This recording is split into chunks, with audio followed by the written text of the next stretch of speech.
Good morning. Welcome to Serum Medico. Today we will see a brief introduction about cranial nerves. Okay? Cranial nerves consist of 12 pairs originating from brain and brainstem. They supply motor and sensory information. They mainly innervate head and neck. Nervous system. The nervous system are two types. One is central nervous system and another is peripheral nervous system. Central nervous system consists of brain and spinal cord, and peripheral nervous system further divides into somatic and autonomic nervous system. And there are two pathways, afferent pathway and efferent pathway. Afferent pathway carries sensory information like vision, smell, touch, proprioception. They carry information outside towards the brain, and efferent carries motor information from brain to the peripheral systems, which includes contraction of skeletal muscle, contraction of smooth muscle. Neurons. Neurons are the important cells of the nervous system. Neurons consist of cell body, dendrites, axon. Okay, cell body contains all the cell organelles. The group of cell body within CNS is called nucleus, and group of cell body outside the CNS is called ganglion. And the large nerve-like process which emerge outside the cell body is called dendrites. Dendrites receive information from other neurons, and axon transmit the information towards the other neurons. Dendrites receive the information from other neurons, and axons carry information towards the other neurons. Okay, and the two neurons join at the space called synapse. At synapse, the neurotransmitter which is involved in transmission of nerve impulses. Peripheral nervous system mainly consists of nerves. Some nerves are sensory nerves, motor nerves, and most of the nerves are mixed nerves. Nerves are nothing but they are bundles of axons. So the nerves are further divided into cranial nerves and spinal nerves. Cranial nerves which exit the skull and innervate head and neck, and spinal nerves which exit the spinal cord and innervate rest of the body. Okay, yeah, cranial nerves and spinal nerves. So let's see the cranial nerves. Cranial nerves are 12 pairs. Okay, they are numbered based on the order they arise from the nuclei in the brain. Cranial nerves are 12 pairs. They are numbered based on the order they arise from the nuclei in the brain. Exception, there is one exception in there, which is 11th and 12th cranial nerve, which is inverted. Okay, 11th nerve is arise from the spinal cord. This 11th nerve, spinal accessory nerve, which is arise in the spinal cord, and 12th nerve arise hypoglossal, which arise from the medulla, which is inverted. The only exception is 11th and 12th cranial nerve. Okay, let's move on. The 12 nerves. First nerve olfactory, second nerve optic, third oculomotor, fourth trochlear, fifth trigeminal, sixth abducens, seventh facial, eighth vestibulocochlear, 9 glossopharyngeal, 10 vagus, 11 accessory, spinal accessory nerve, and 12 is hypoglossal nerve. Okay, we will easily remember these names by a mnemonic like on old Olympus, towering top, a Finn van German weaved a hop. Okay, on old Olympus, towering top, a Finn van German weaved a hop. Okay, next we can divide these nerves into sensory, motor, and mixed nerves. Mixed nerves contains both sensory and motor.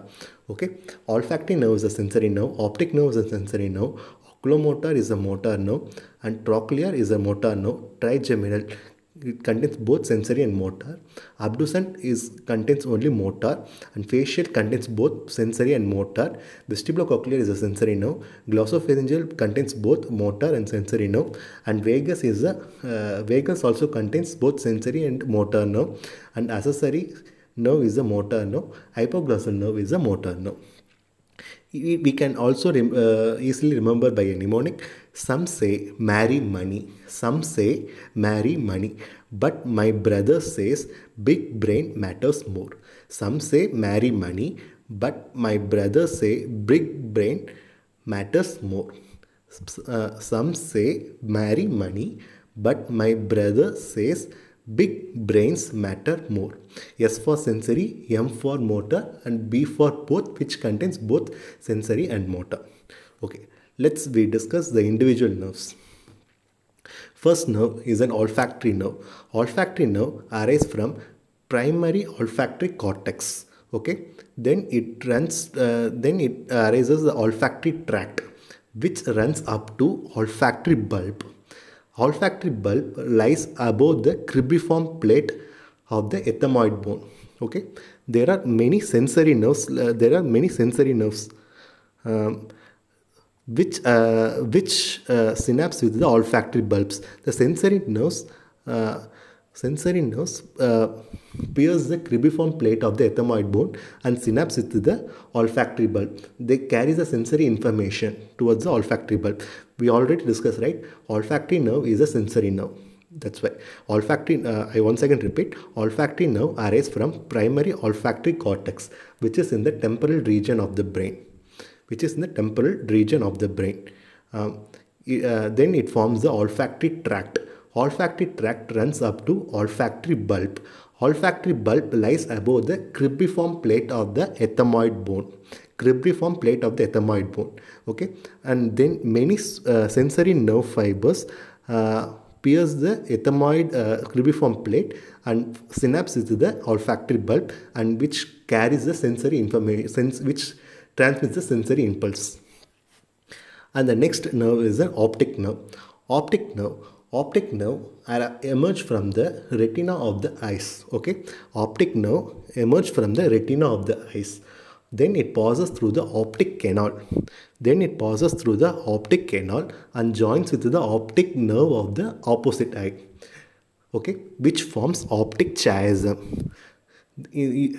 Which joins with the optic nerve of the opposite eye and forms the optic chiasm. In the optic chiasm, they forms the partial decussation.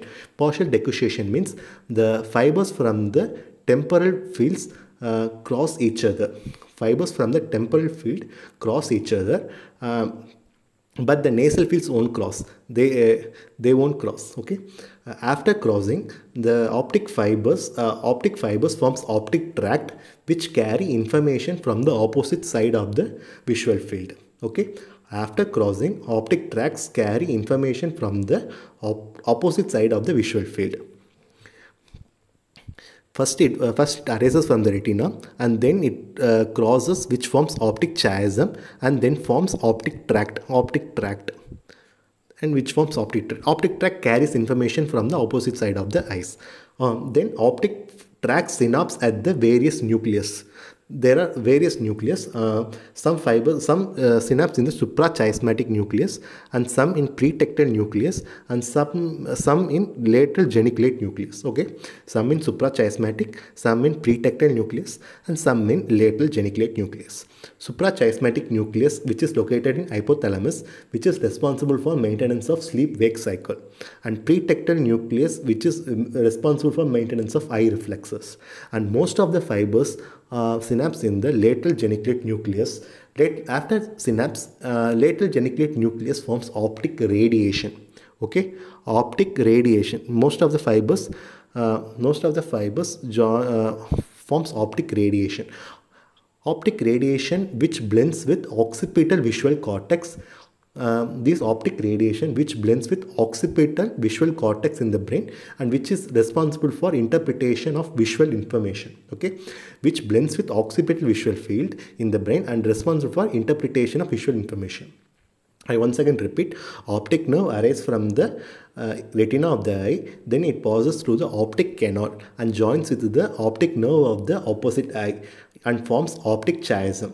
And in optic chiasm, it forms partial decussation. So the fibers, fibers from the temporal visual field cross each other. After decussation, the fibers form optic tract. Optic tract synapse at various levels, like nucleus, like lateral geniculate nucleus, pretectal nucleus, suprachiasmatic nucleus. Lateral geniculate cingulate nucleus forms optic radiation, which blends with occipital visual field, and which is responsible for interpreting the visual information. Okay, yeah. Okay, let's see the nerves which are involved in the eye movement. 3, 4, 6 cranial nerves. The name of the third cranial nerve is oculomotor nerve, fourth is trochlear nerve, and sixth is abducens nerve. Okay, and third nerve, oculomotor nerve. Oculomotor nerve arises from the ventral midbrain.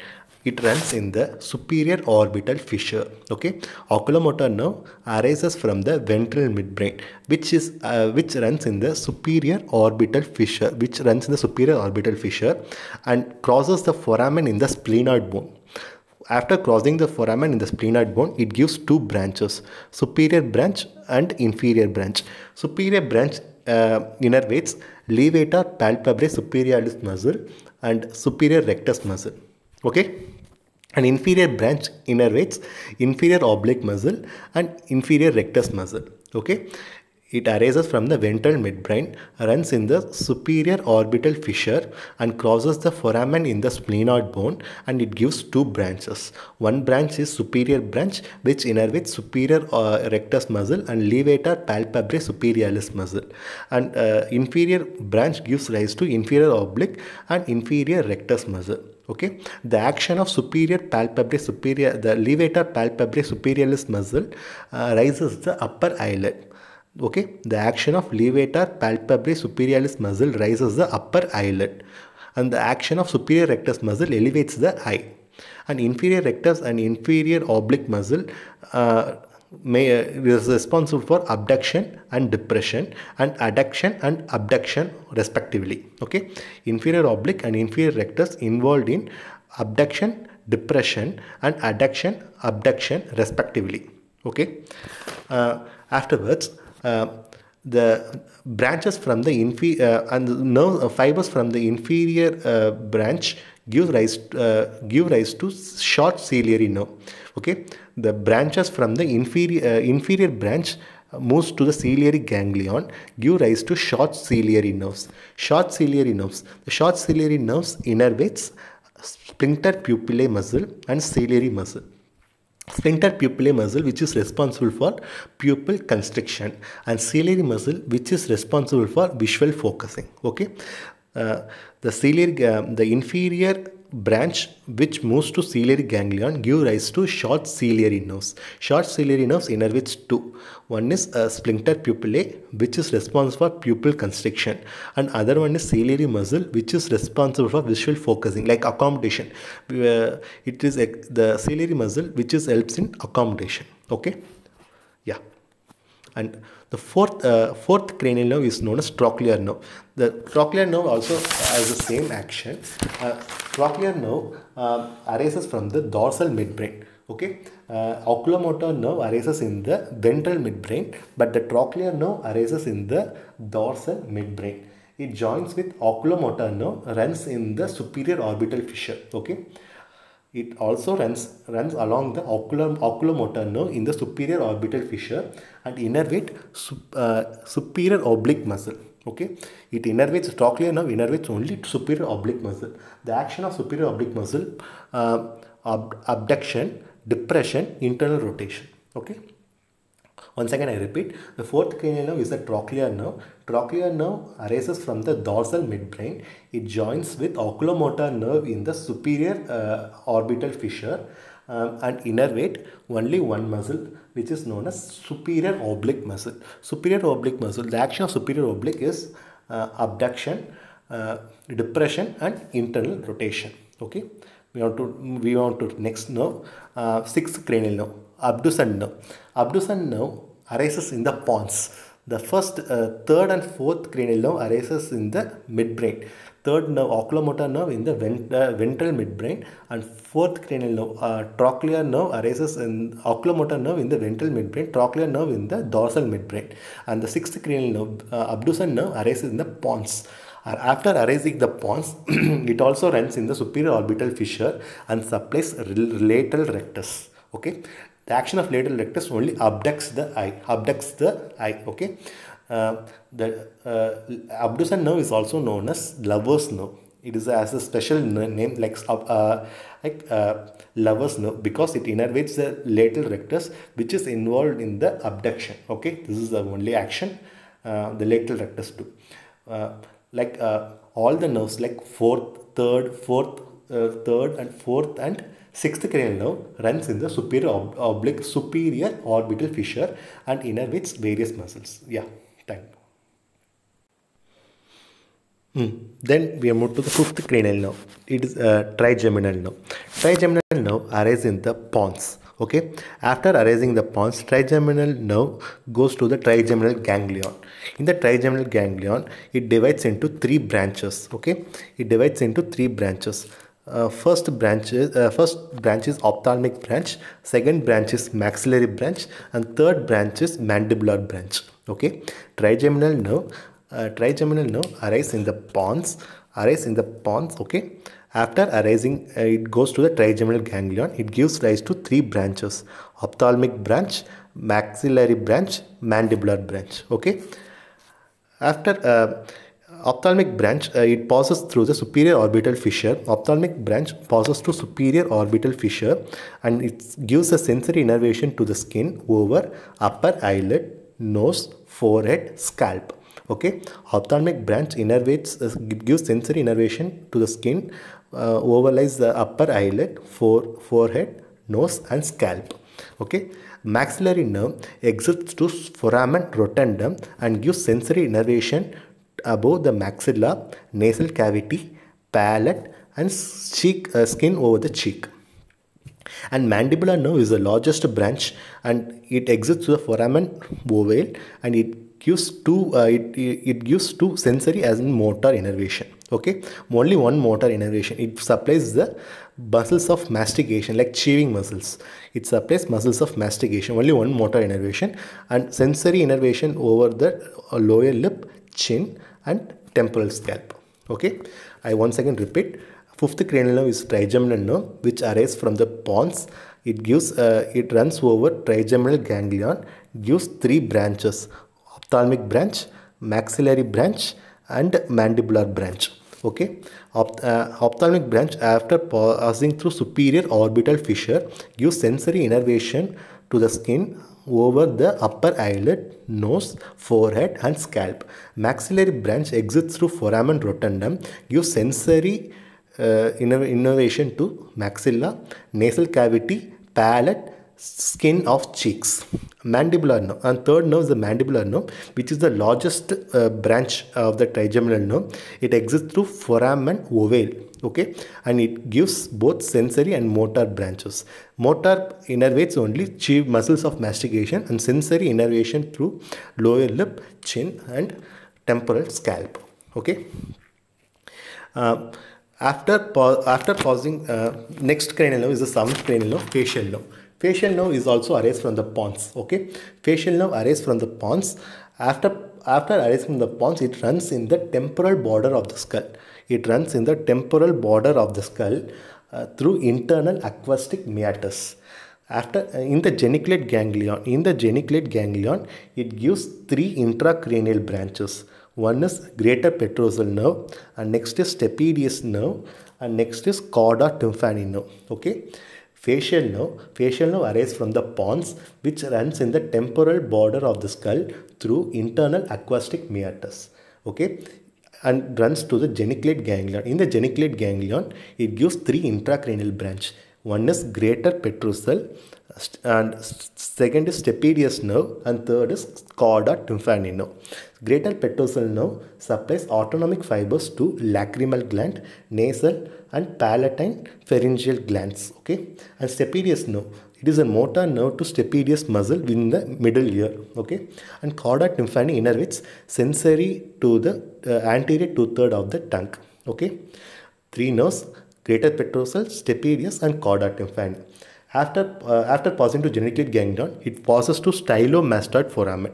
After passing to geniculate ganglion, it passes to stylomastoid foramen. It gives five branches: Okay, first branch is temporal, second branch is zygomatic, third branch is buccal, fourth branch is mandibular, fifth branch is cervical. Okay, it innervates like it goes like the fingers which we placed on the face. Okay, it it runs like the fingers which we placed on the face. Okay, it supplies the muscles of facial expression.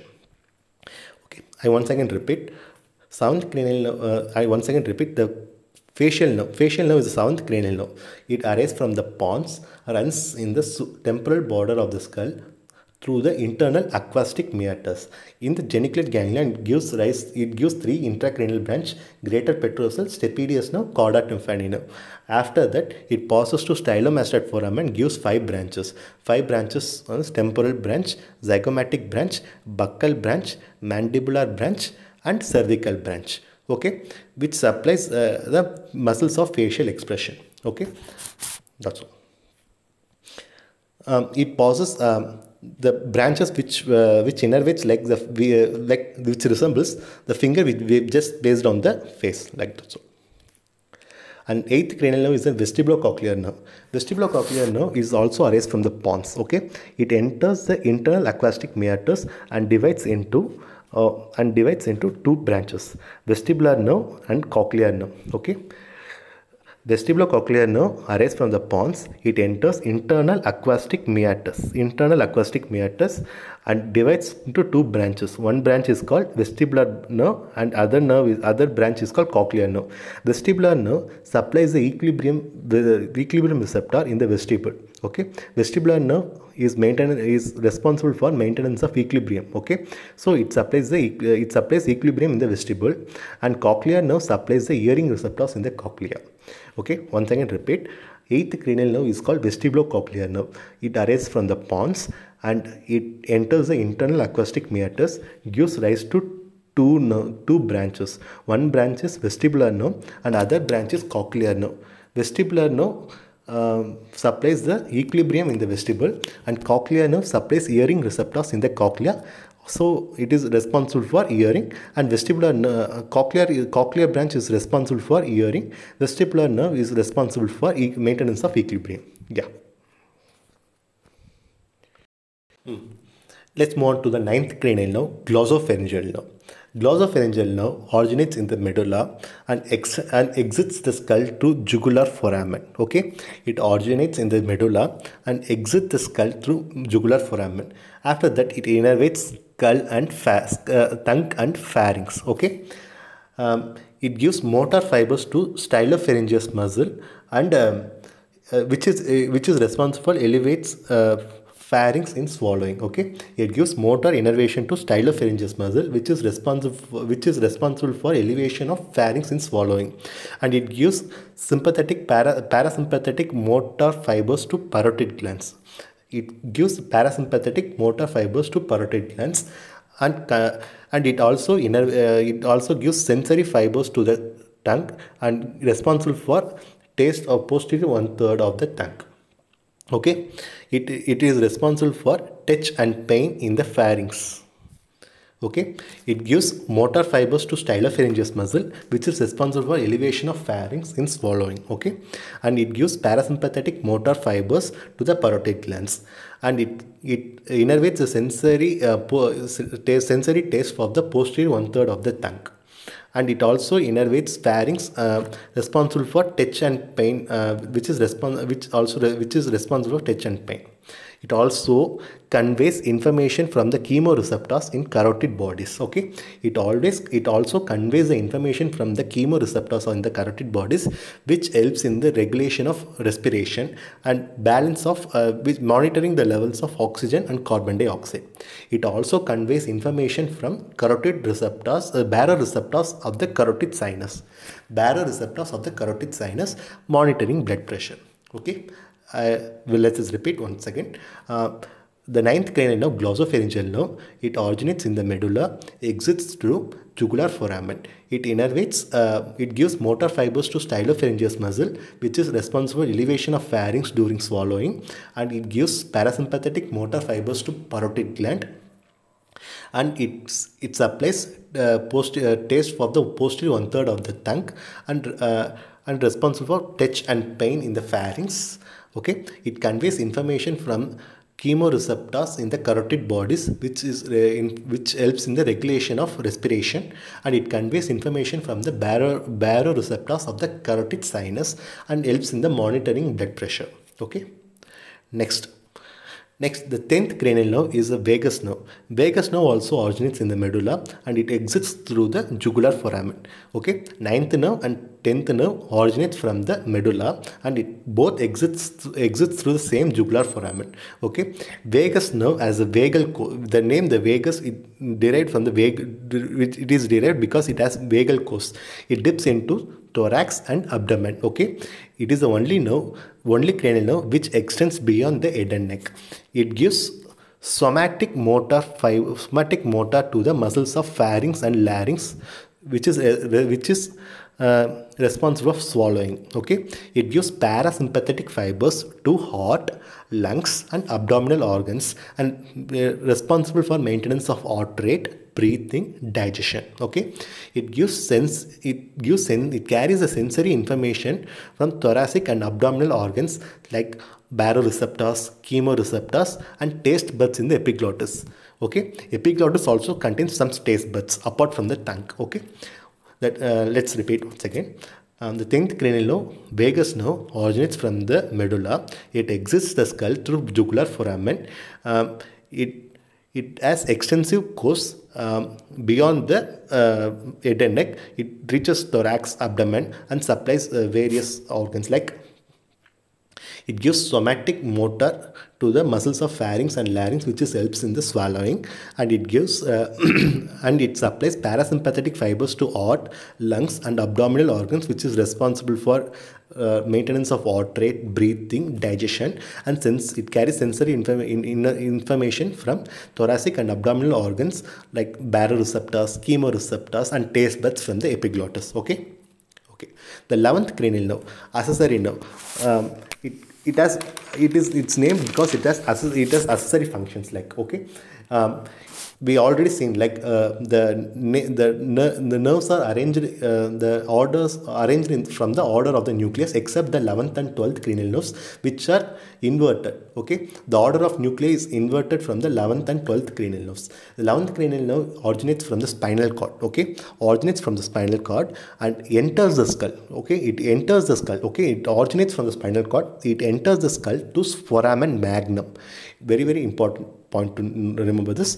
It enters the skull to foramen magnum and exits the skull to jugular foramen. Okay, we already seen many nerves which only exits the skull, but this nerve enters and both exits. Okay, it originates from the spinal cord and enters the skull to foramen magnum and exits the skull to jugular foramen.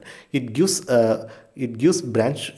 innervates two nerves, two important nerves, which is responsible for movement of the head and neck. Okay, one is trapezius and other one is sternocleidomastoid. Both are important muscles which is responsible for movement of head and neck.